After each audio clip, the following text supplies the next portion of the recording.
The hunting grounds of Cathara 9 stretched endlessly beneath twin violet suns, a wilderness preserve where the galaxy's predator species came to prove themselves. Lyra Quill had no business being there. Humans weren't apex predators, at least. That's what every xenobiologist in the Galactic Council insisted. They were persistence hunters. Tool makers. Clever, but fragile. The galaxy's true killers were the Vryn, the species whose cubs now circled her in the amber grass.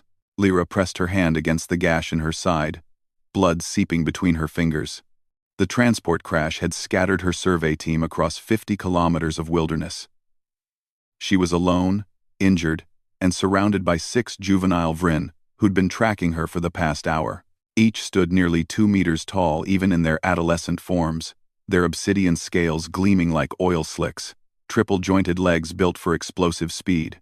Their ancestors had ruled a dozen star systems before they'd even discovered fire. She should have been terrified. Part of her was.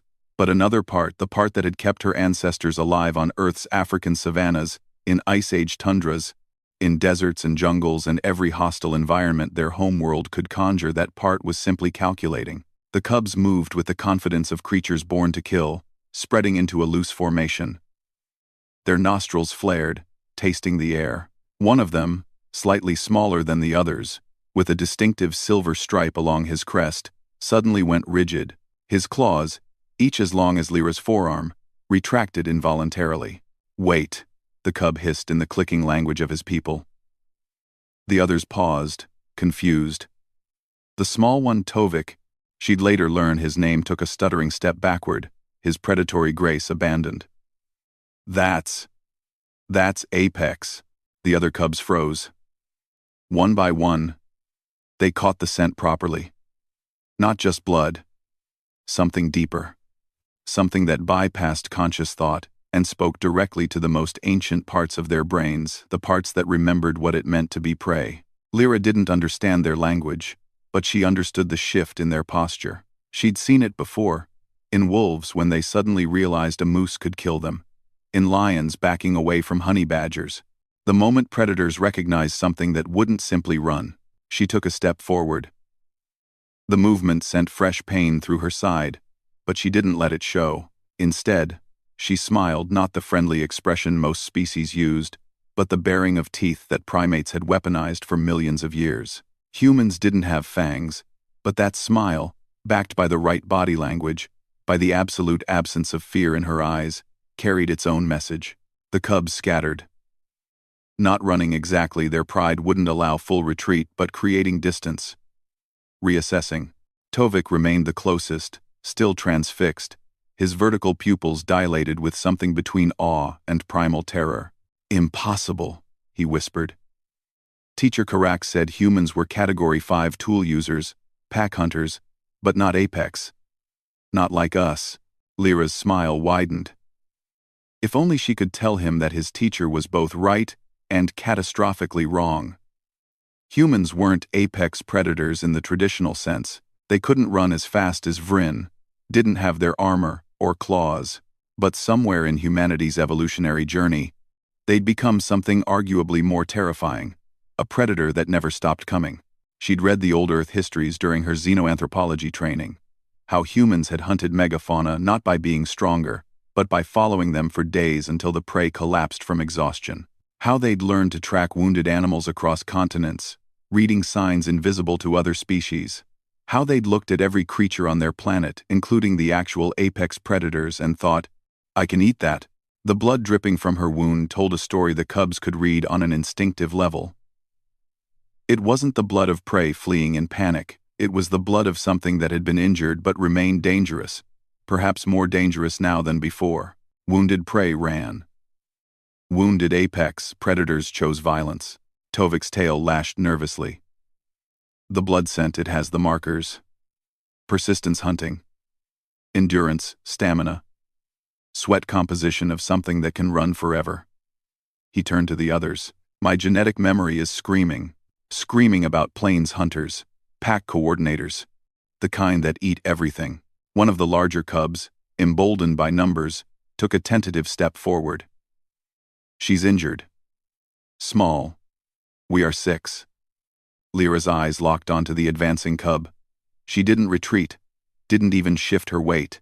Instead, she took another step forward, her injured side screaming in protest. She raised her hand, not defensively, but as if considering which one of them she'd take down first. Her breathing was controlled despite the pain. Her posture radiated a simple message. You might kill me, but I'll make you regret it. The advancing cub stopped. In the animal kingdom, across every planet with complex life, there was a calculus every predator learned. Was the meal worth the injury? For apex predators, especially young ones still learning, the answer was often no. An injured predator was a dead predator. She's not running, another cub observed, voice pitched with confusion. Why isn't she running? Everything runs. Tovik's eyes never left Lyra. Because she doesn't think like prey. Look at her stance. She's deciding if we're worth fighting, not if she can escape. The silence stretched. Lyra's vision was starting to blur slightly from blood loss, but she couldn't show weakness now. Not when the entire encounter balanced on perception. She'd learned this lesson studying persistence hunting footage. The prey's first instinct was to flee, triggering the pursuit. But if you didn't run, if you held your ground, the predator's programming glitched. Humans had been both predator and prey for so long that they'd internalized both sets of instincts. They knew when to run, and when to become the thing that made others run. One by one, the cubs began to back away, not fleeing, but acknowledging. The hierarchy had been established through something more primitive than intelligence, through the language of blood and bone that spoke across species lines. Tovik was the last to retreat. Before he turned, he dipped his head slightly, not submission, but recognition. One predator acknowledging another. As the cubs melted back into the amber grass, Lyra finally allowed herself to stumble, catching herself against a rock. Her hand came away wet with blood. But she was alive. She'd survived not through strength or speed, but through something uniquely human, the absolute conviction that even injured, even outmatched, she remained dangerous. Hours later, when the rescue team found her, the medical officer was amazed she'd survived in Vryn territory while injured. Lyra simply smiled that same primate smile and said nothing. Some lessons were better learned than taught.